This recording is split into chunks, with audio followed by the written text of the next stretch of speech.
On Beyond Stardom this time, we peer into the pastimes and private lives of 5 very different celebrities.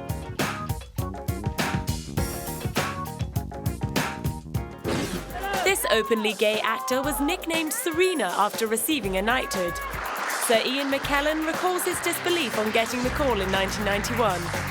I was rather late in bed having petit déjeuner and watching on the television in my room the happy sight of Margaret Thatcher preparing to leave 10 Downing Street for the last time because she'd been sacked as Prime Minister, and for people like me that was a very happy day indeed. And I was waiting for her to come out as eating my croissant when the telephone rang by my bed, and I picked it up and a voice said, "Is that Ian McKellen?" "Yes, this is 10 Downing Street speaking." And I thought it was one of my friends, you know, one of the actors in another bedroom. I said, "Isn't it wonderful, the old bitch is finally going?" And they said, no, Mr. McKellen, this really is 10 Downing Street. And it was Mrs. Thatcher's secretary asking me if I would accept a knighthood, which is a big honour in our country. But he did accept, and his knighthood neatly coincided with his stratospheric rise to superstardom. Although he had been beavering away in British theatre and television for over 25 years, it was only with the release of the sleeper hit 6 Degrees of Separation in 1993 that his Hollywood career took off. Since the roaring success of the Lord of the Rings trilogy, people are more likely to call him Gandalf than Ian or even Serena. These people, not all of them kids, are not screaming for movie stars. They're screaming for the actors who are in Lord of the Rings. They're fans of the movie, I can tell. It was the same in Wellington. They're shouting out the characters' names, as well as your own name. He also jumped aboard the X-Men gravy train as the venerable mutant Magneto and took a ride on the Eurostar Express to promote the biggest film of 2006, The Da Vinci Code. Although he was rather underwhelmed by the level of controversy sparked by the film. I think the controversy is so low-key, it's unbelievable. I mean, the book has been out and read by 63 million people over the last 5 years. There hasn't been a peep out of any of the authorities, who are now rather quietly murmuring. I think nothing more than that. What one means, Monsignor in the Vatican doesn't really make up the whole of the Catholic Church, you know. So I'm surprised there hasn't been more fuss, frankly. But then Sir Ian likes a good rumble. Since coming out to the public on radio in 1998, he has thrown himself into the cause of lobbying for gay rights. As well as ferociously campaigning against the UK's controversial Section 8 amendment for many years, he is a co-founder of gay rights lobby group Stonewall and a patron of the Gay and Lesbian Friend Helpline. Despite the unspoken acknowledgement of a huge gay culture among the acting fraternity, very few actors are brave enough to come out. And Sir Ian admits that it's tough for leading men in Hollywood. It is very, very, very difficult, still thought to be very difficult, for an American actor who wants a film career to be open about his sexuality. And even more difficult for a woman if she's lesbian. It's very distressing to me that should be the case. It's not true of actors on the other side of the American continent, on Broadway, where people are very at ease with being open and honest. But the film industry is very old-fashioned in California. In Europe, as far as I know, much less so. And the other fact I would point to is that my own career in mainstream films really took off once I'd come out and said I was gay. So there seems to be absolutely no let for a man of my age in playing all sorts of parts, gay, straight. It just doesn't seem to make any difference. And that's the way it should be. And at the age of 68, Sir Ian proved his point by putting his hand up for the enormous challenge of taking on King Lear in a Royal Shakespeare production directed by Trevor Nunn.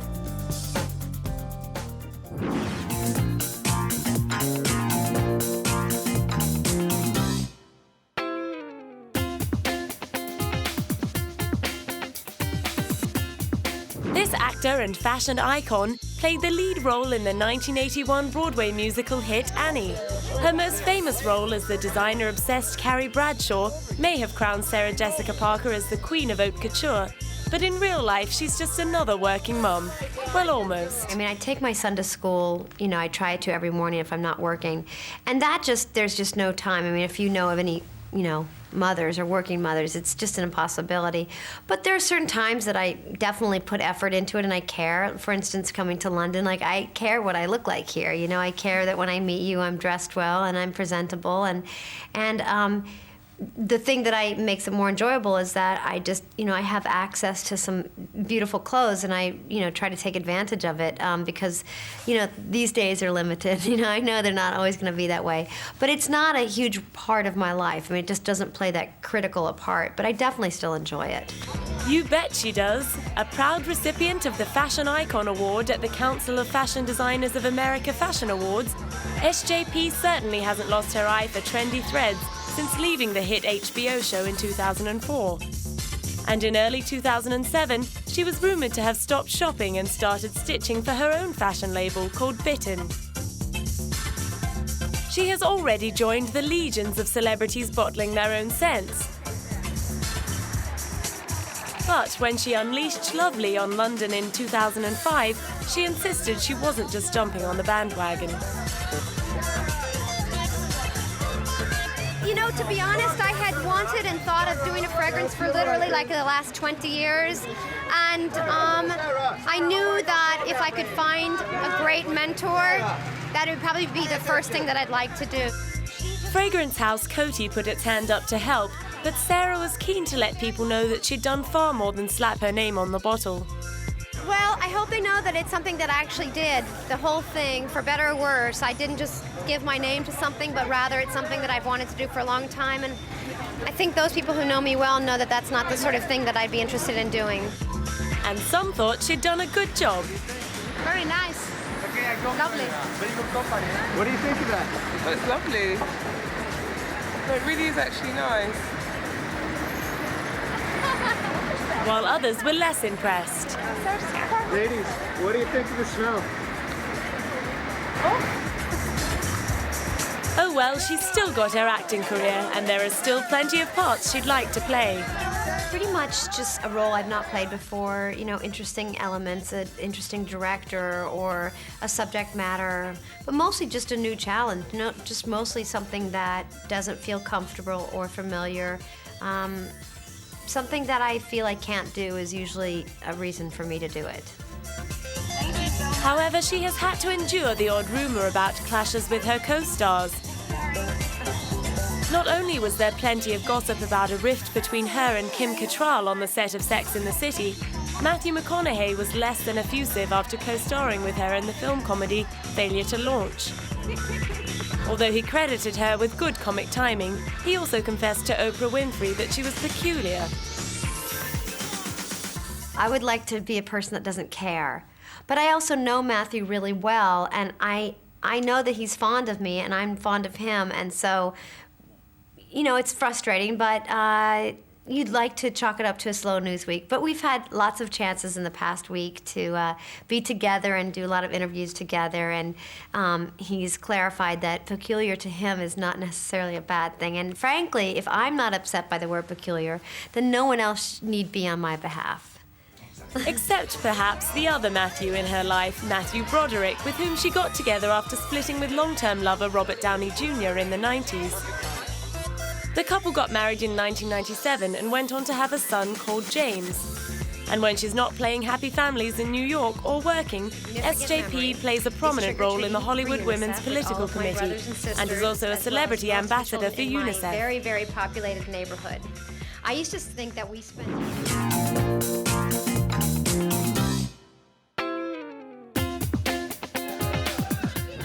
This star was the first man ever to appear on the cover of Vogue. At the age of 50 in 1999, Richard Gere could still top People's Magazine poll of the world's sexiest men. Now he's hanging up the sex god image. Look, I'm 57 years old. I mean, how much longer can I be a sex symbol? Let's be realistic. But just a few months after that, he proved there was plenty of life in the old silver fox yet, when he incurred the wrath of Hindu nationals for pashing Shilpa Shetty in public. Both he and poor Shilpa copped a beating in the press. Protests erupted in cities all over India where public displays of affection are taboo. The compromised Bollywood star tried to defend Richard's sudden rush of blood to the head. Shall We Dance was one of Richard's films, and he had struck this pose in the movie, and he only tried to entertain the people with that. And it hardly seemed fair that she was left to clean up the mess. And he specially told me to tell the media that he didn't want to hurt any sensibilities, any Indian sensibilities, and he apologized to me profusely, and I was embarrassed. I was really embarrassed. Ironically, the debacle had all been in the name of a good cause. The pair were at an event to highlight the HIV/AIDS epidemic that is being spread through the country by India's truck drivers. Richard has had a long association with humanitarian causes, particularly in India. In 1999, he created the Gear Foundation India Trust to support a variety of programs. He helped establish the AIDS Care Home, a residential facility in India for women and children with AIDS. In 2003, he launched the Heroes Project to spread the message of AIDS prevention through safe sex and took the message to an AIDS summit in Delhi. Clearly, from 5 years ago today is light years.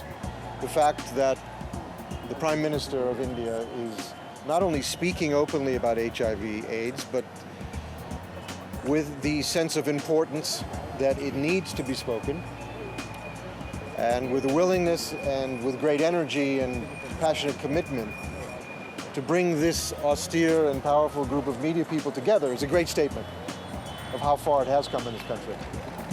And on another recent trip to the country, he addressed 15,000 sex workers in Mumbai. You are unique. आप सब अनोखे हो. What I'm amazed by, and I met some of the sex workers before this afternoon, was the sense of community that you've all established and fostered and made real inside of your hearts. मुझे जो बात सबसे अच्छी लगती है आप सब में वो है कि आप एकजुट हैं, एकत्रित हैं, आप एक कम्युनिटी की तरह रहते हैं और एक दूसरे से प्यार करते हैं. And that is something that can grow and grow to the point where nothing can stop you.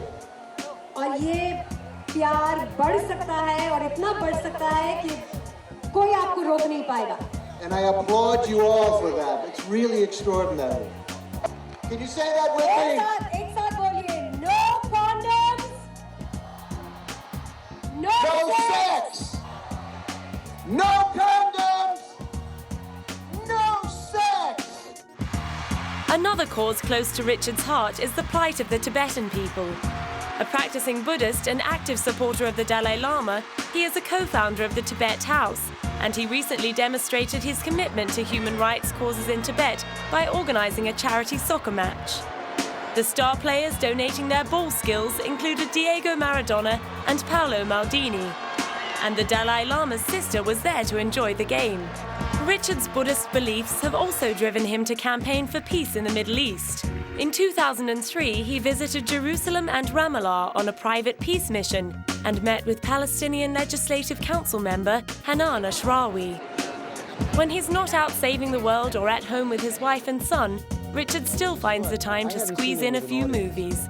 In fact, since winning a Golden Globe for his singing and dancing turn in 2002's Chicago, he hasn't been busier. In his 2007 film, The Hoax, he plays a man who duped readers with a fake Howard Hughes memoir in the 1970s. And despite his own high moral ideals, Richard did manage to find some empathy with his shady alter ego. Admire? Well, in the end, you admire the basic humanity of all of us, even the worst of us. You know, I have to relate to that, be sympathetic, empathize with their situation.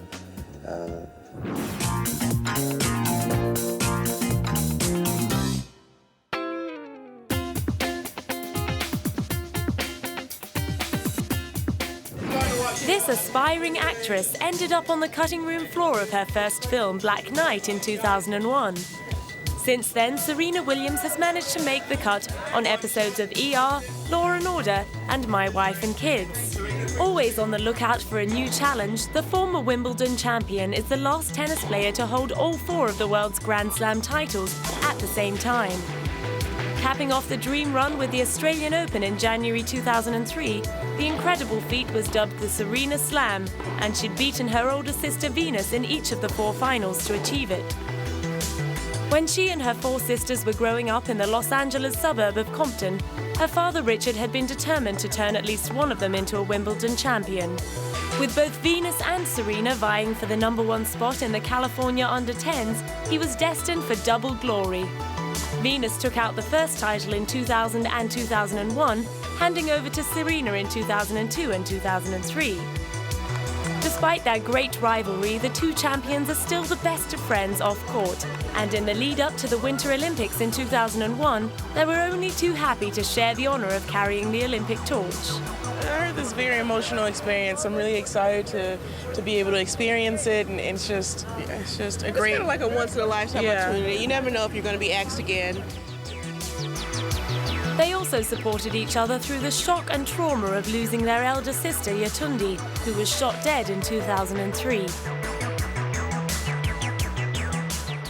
When deputies went to investigate, they discovered that a man and woman were driving a white SUV-type vehicle when they became involved in a confrontation. This confrontation led to gunfire, and the female that was inside that vehicle was shot. She was transported to a local hospital where, unfortunately, she died as a result of that gunfire. Yetunde, who's pictured here on the left of the girl's mother, was also a personal assistant to Venus and Serena. The 2 champions also stood together to face a court case which saw them accused of reneging on an agreement to play in a Battle of the Sexes match. Although she's still a huge force to be reckoned with on the tennis court, Serena has started branching out. After some of her outrageous on-court fashion choices, starting her own clothes range seemed a natural progression. Her label Arenas is simply her first name spelt backwards. Staying ahead of trends is something Serena takes very seriously. She followed the clothes range up with a foray into the beauty industry and struck a deal with cosmetics company Flirt. Ever since I was younger, I've always enjoyed beauty products. I've always enjoyed just being in front of the mirror and just playing with makeup and playing with different things. And so I had a wonderful opportunity to be a guest creator for the Flirt Cosmetics, and I thought it would be fun. I was like, okay, that'll be cool, and it was fun. I got to mix and match some different colors, and I just had a blast with it. Of course, there was a lot more to it than dress-ups and messing around with paint. It was cool because I got to put a lot of input in. I got to choose, we decided that we wanted to stick with fashion, kind of stay in tune as in what the fashion was going to, because if someone's wearing a wonderful outfit, we want their makeup to match that as well.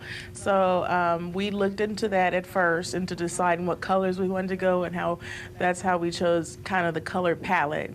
And then from there, I just played around in all different colors that they sent me, and I mixed them, and it was fun. It was interesting. So I had a lot of fun with it. Going for the entrepreneurial Grand Slam, her next step was to bring out a line of jewelry that had plenty of gimmick value. Together with Flirt, she created a range of gem necklaces, cannily filled with lip gloss. Any labor saving would surely be welcomed by the champ, who seems to have no problem with multitasking. And although she's got no idea what she'll be doing in 5 years from now, she hopes she'll still be playing tennis, as well as lining up a swag of new business and artistic endeavors to keep her busy when she retires.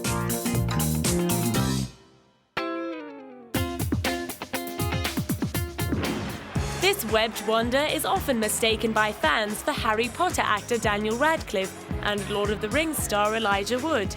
In fact, Tobey Maguire was once cast as Elijah Wood's brother in the 1997 Ang Lee drama The Ice Storm. The story goes that Tobey originally wanted to be a chef and study home economics, which didn't impress his writer and producer mother.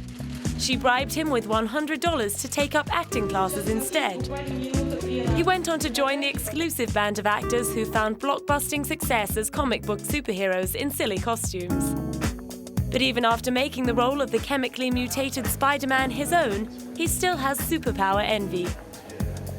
I'm extremely excited. I'd like to fly and be invincible. It'd be fun. And maybe live eternally as well.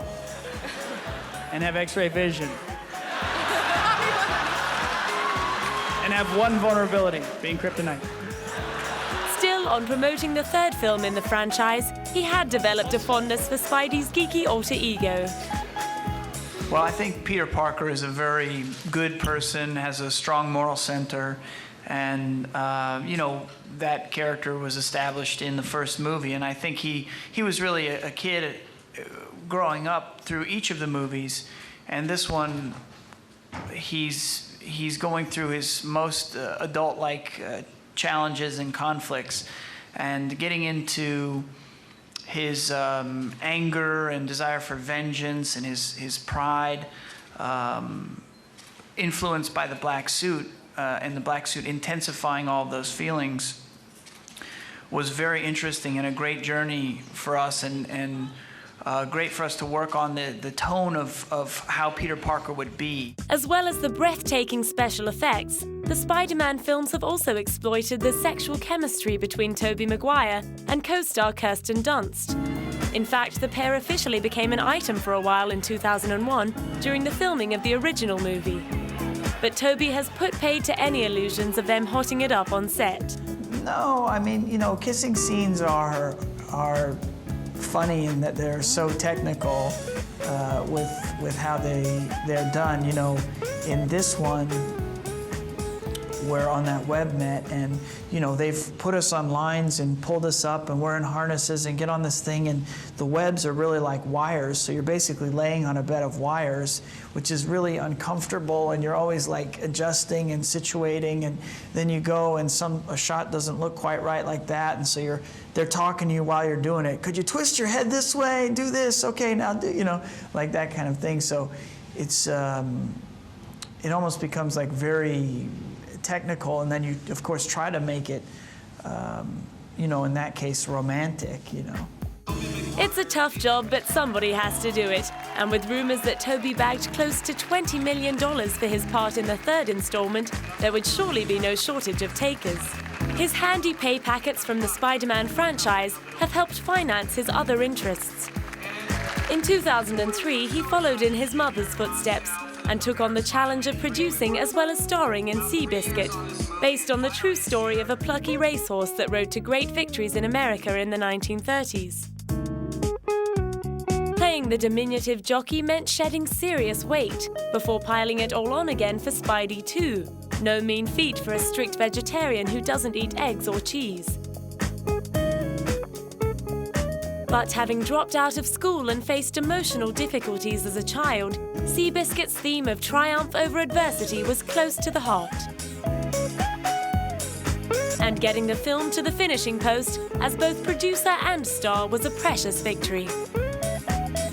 I love it. You know, I'm so proud of the movie. I think everybody did such a great job, and for people to be seeing it and saying that they really like it and appreciate it in that way, it's really gratifying. I mean, I feel really grateful. Meeting his future wife, Jennifer Meyer, on the set of the film would have been the icing on the cake. The couple now have a daughter called Ruby Sweetheart. Another string to Tobey's bow is his poker face. He took up playing the game seriously in 2004, and one expert recently put Tobey's total poker winnings at a whopping $10 million.